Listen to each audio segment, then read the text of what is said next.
कसो बुढी के हुनु बचाइदा पनि ज्वानोको झोल आयो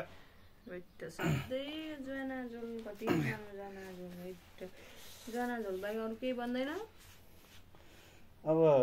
सुत्केरीले खाने नै ज्वान झोल त हुन्छ त्यतिखेर नि यो ज्वाना झोल खाएर मलाई वाक्क दिक्क वाक्क तुक्क भयो है आफूलाई हेर्दा खाउँ लागिसक्यो त खानु त खानु मेरो सट्टा तपाईँले खाएन हुन्छ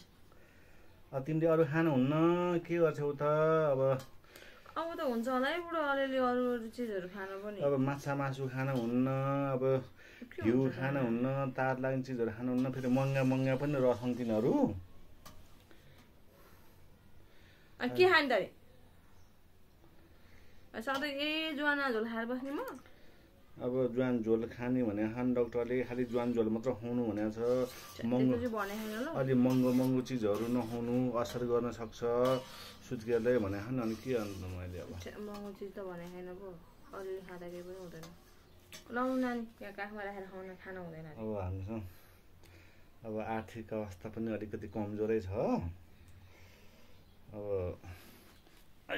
सधैँ आर्थिक अवस्था कमजोर छ भनेर मैले के ज्वाना झोल मात्रै खाएर बस्नु त अनि तपाईँ चाहिँ अन्डाहरू खानु अनि उहाँलाई चाहिँ ज्वान झोल खुवाउनु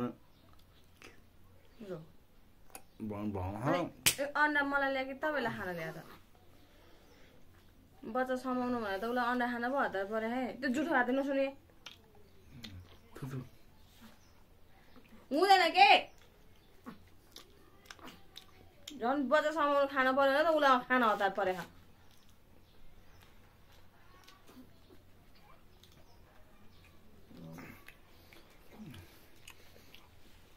सुत्केरी भएको म खाना चाहिँ उसलाई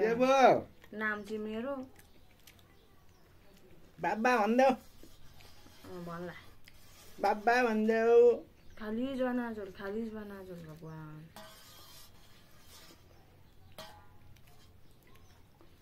के भन्ने खाएर पनि चित्त बुझाएर बस्नु पर्यो यो घाउ निको नभएसम्म यही त खानु पर्ने होला नि मैले अब डक्टरले अब त्यही भने